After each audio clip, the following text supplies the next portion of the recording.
I offer you this story, this true story, as a parable. It may surprise you to know that Unitarianism in America descended from the Puritans. It did, but that's another story. All of the Puritans that came over from England and arrived in the Massachusetts Bay Colony in 1630, they all had one thing in common. They all chose to come. It was a choice. What that meant was that the Puritans who came over were very serious about their religion. After all, they chose to come to be with other people who were strict and serious about their religion. And when they arrived, they set up some pretty strict rules in their churches.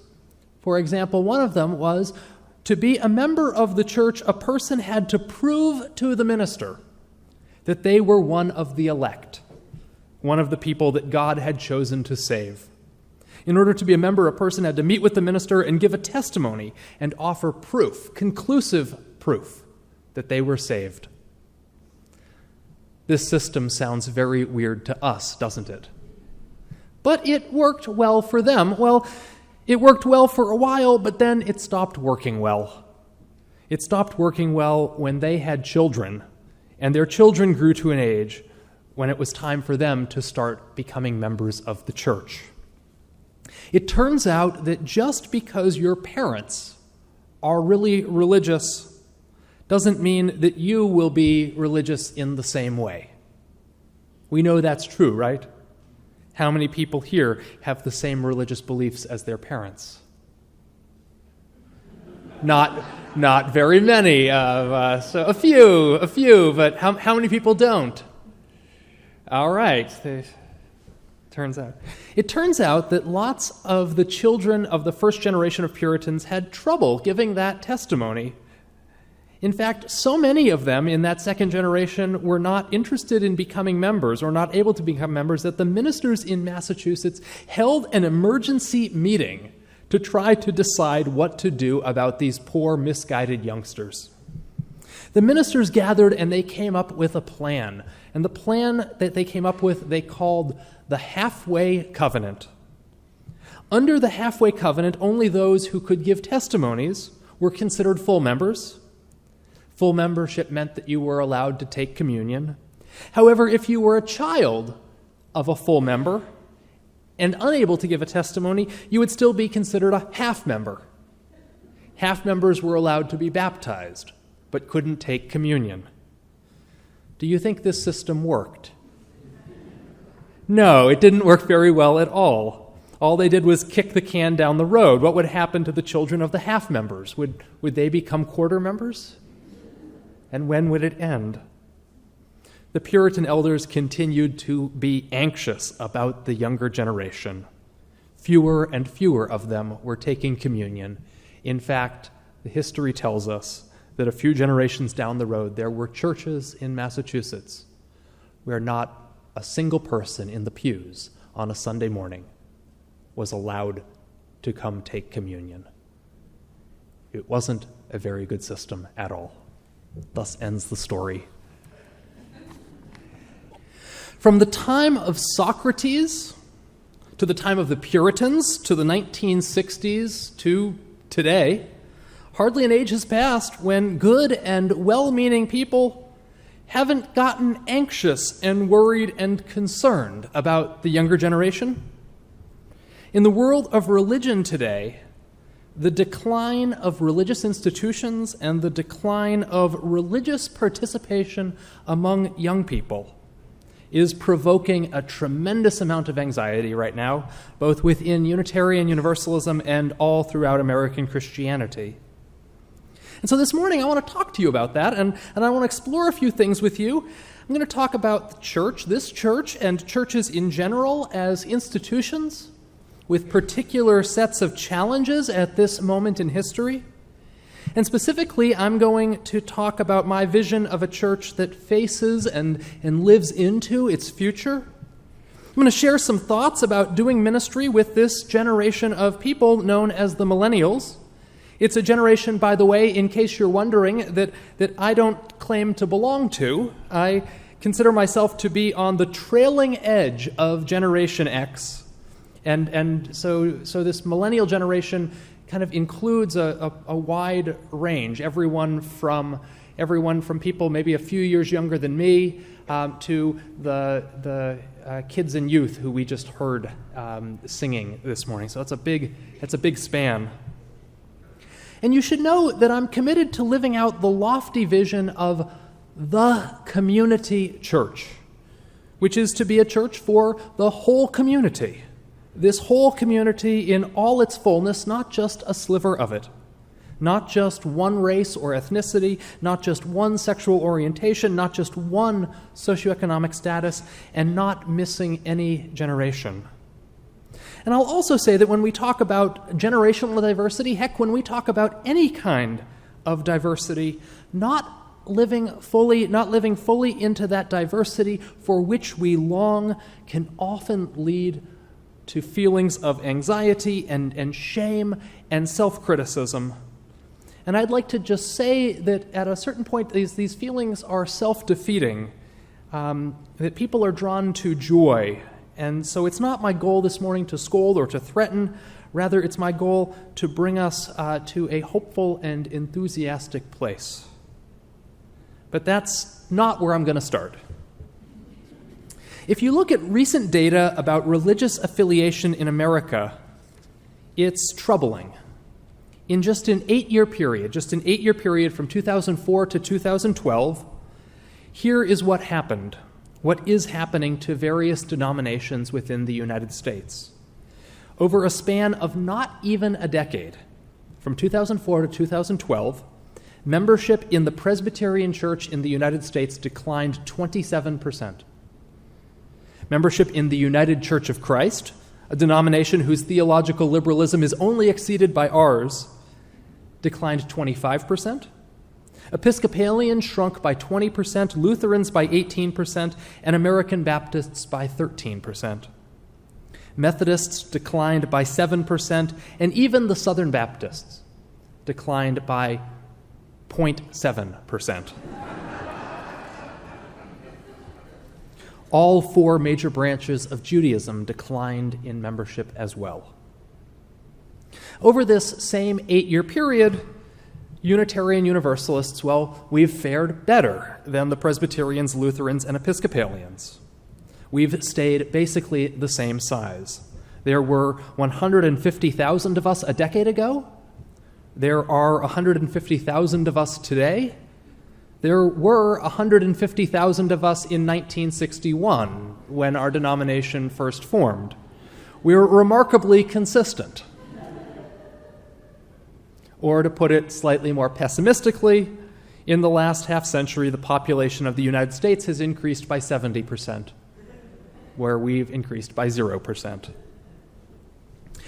It's over the past decade, in particular, that a perfect storm of factors has contributed to make religion increasingly less attractive, and especially less attractive to young people. The first of those factors was the September 11th attacks. In the court of public opinion, the September 11th attacks dramatically increased people's likelihood of thinking that religion is a negative force in our world, a force that leads to conflict, murder, terrorism, and warfare. The second factor was the Catholic sexual abuse scandals. All around the United States and across the globe, the leaders of the largest religious group in America systematically covered up and enabled the sexual abuse of thousands of children. There is nothing you can do to erode trust faster than what was done in those sex abuse scandals. A third factor is the culture wars, especially around homosexuality. Conservative Christianity, especially in the past decade, became so myopically focused on homosexuality. This reactive stance against gay, lesbian, bisexual, and transgender persons deeply clashed with the attitudes of the millennials, who overwhelmingly support equal marriage and equal rights. This participation in the culture war made religion look not only hateful and judgmental, but also kind of lecherous and voyeuristic and kind of perverted in its obsessions. The popular and fairly progressive Christian author Rob Bell tells a story of talking to a young person who decided to give the Christian church a try on Easter one year, only to show up and have the minister make his Easter sermon a rant against gay marriage. It's not just hate, it's something like psychologically wrong, that obsession. And finally, a fourth factor that's made religion less attractive, especially for young people, is the widespread interlocking of church and politics, especially the conflation of conservative religion and conservative politics. When churches shill for political parties, it makes religion look corrupt and like it sold its soul. If the church doesn't have soul, it doesn't have anything. So religion, as of late, has come to be closely associated with terrorism, sexual abuse, homophobia, and politics. Combine all of this with an economic climate that's marked by a widening gap between the rich and the poor, the epidemic of student debt, diminished opportunities for many in the millennial generation, and an embattled middle class, which makes funding churches a whole lot more difficult than it used to be.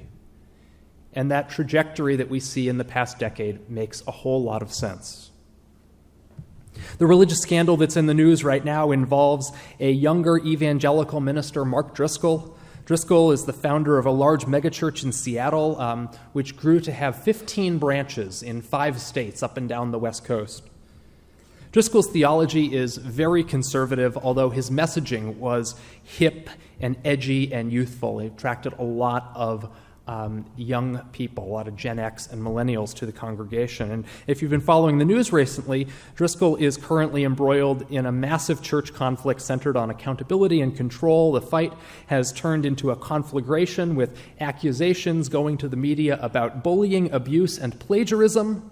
And recently, Driscoll's detractors leaked writings that he had done on the internet under an assumed name several years ago. That's never a good idea. And the writings, it turns out, are just incredibly vulgar, utterly misogynistic, virulently homophobic, and no, I won't quote them to you from the pulpit. He's currently on a leave of absence, and the church has announced a whole mess of layoffs and closures because of the financial hit it is taking over that scandal. Well, it may be tempting for us here in this room to respond with glee whenever a Mark Driscoll or a Ted Haggard or a Jim Bakker gets his comeuppance.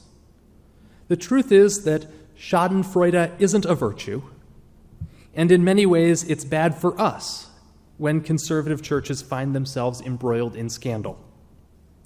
George Barna, a pollster who studies religious trends, did a famous study several years ago in which his polling company asked young people under 30, the millennials, to give their views about Christianity. Among non-Christian millennials, only 16% had favorable opinions of Christianity, and 3% had favorable views of evangelicals. When Barna asked young people to do a word association, when you think of Christianity, what are the words you think of most? Here is what young people said as their top 5. Homophobic, judgmental, hypocritical, old-fashioned, and too involved in politics.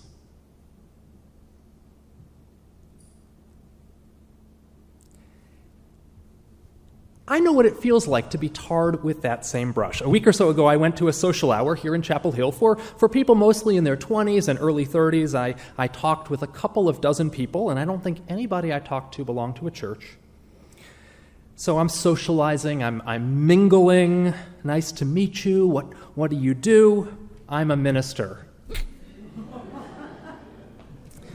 It was a conversation stopper. I felt treated with somewhere between suspicion and discomfort and hostility. It was that mixture. I felt like a leper. I felt like I've got Nice to meet you. I'm really contagious right now. That's how I felt.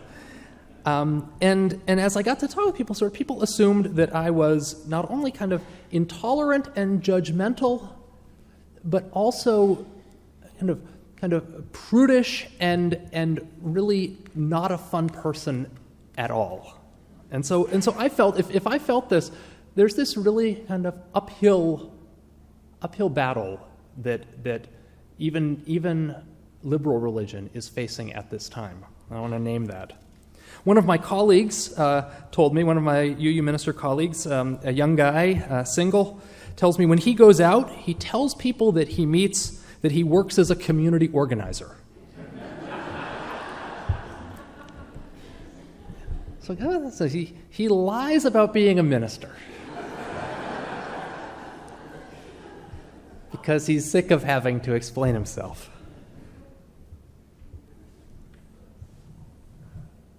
So what I'm saying is, even though we're not a part of those scandals, we've got no connection to the Quran-burning, funeral-protesting lunatic fringe, it still makes it harder for us to kind of give our presence here a good name. Peter Morales is currently the president of the Unitarian Universalist Association. Peter's original platform in running to be president of the UUA was to help congregations be more and more welcoming. His slogan was "Repel fewer visitors," which I think is an interesting admonishment. And as the years have progressed, Peter's really focused on the demographic and economic changes in our culture and on the challenges and opportunities that these changes bring.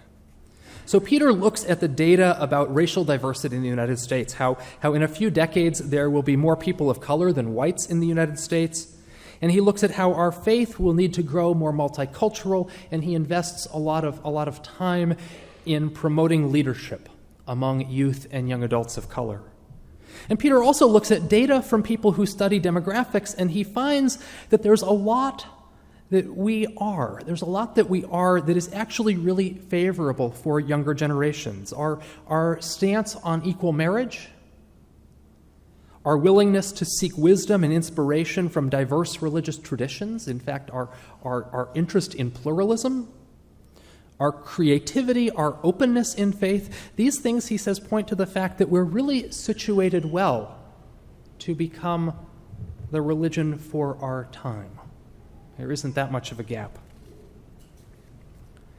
So I want to give you my basic guide for doing ministry with young people, and I'll give you a hint. It's the same basic guide for doing ministry with anybody. And it's 3 easy steps. First of all, the first easy step, do not hate yourself. First step, don't hate yourself. Well, they wouldn't possibly be interested in the type of music I like.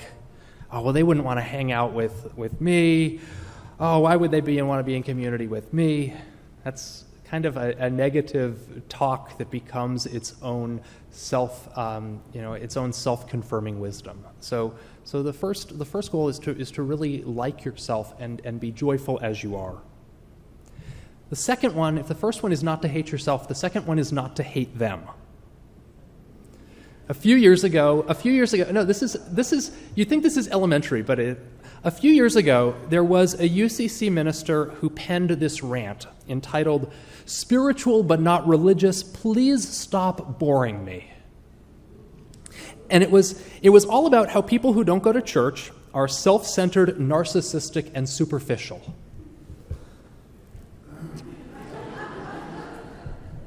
And I'm just sure that a lot of people who don't go to church read that and thought, wow, it really makes me want to go to church.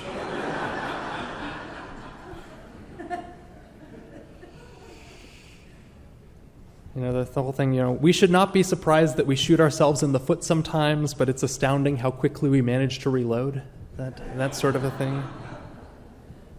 So first, don't hate yourself, like yourself. Second, don't hate them. The kids are all right. And third, remember a lesson that I call Snowball Theory. This is an organizing principle of groups of people called Snowball Theory. You know that every snowflake is it's different. Every snowflake is unique, just like every person, and that a snowflake itself is just this really, kind of light, ephemeral thing. But when it joins, connects, kind of gets mushed in with a lot of other snowflakes, then it becomes mighty. How many people grew up where it snowed in the winter? I realize I have to quit being as northern. How do you make a snowball? Yeah, but how do you make it? Once you make it, how do you make it bigger? You roll it, right? And you just roll it, it picks up. As you roll it, it picks up. At the church that I was at, there was a person who came to church one Sunday who was 25, and she looked around. She was like, I don't see anybody else like me. And I told her, I said, you should have come back. You should have been here the week before when there was somebody else who said the same thing. Only the thing is that she didn't come back the next week. And so I told this person, I said, if you come back next week, your job is to come back, and your job is to find the person who's just like you who comes back next week, and your job is to actually connect with that person. And that happened. And then I told them both to come back the next week, and there was a third and a fourth. And by the end of the month, we had a young adult group, and it was Snowball Theory, and I think that works for anybody who feels alone or unique within your own group is to actually practice Snowball Theory. It works, and it is in that way. By not looking down upon ourselves, by not looking down upon others, and by actually joining. It is that way that we will continue to be, and ever increasingly become, the community church. The community. So may it be, and blessings, and amen.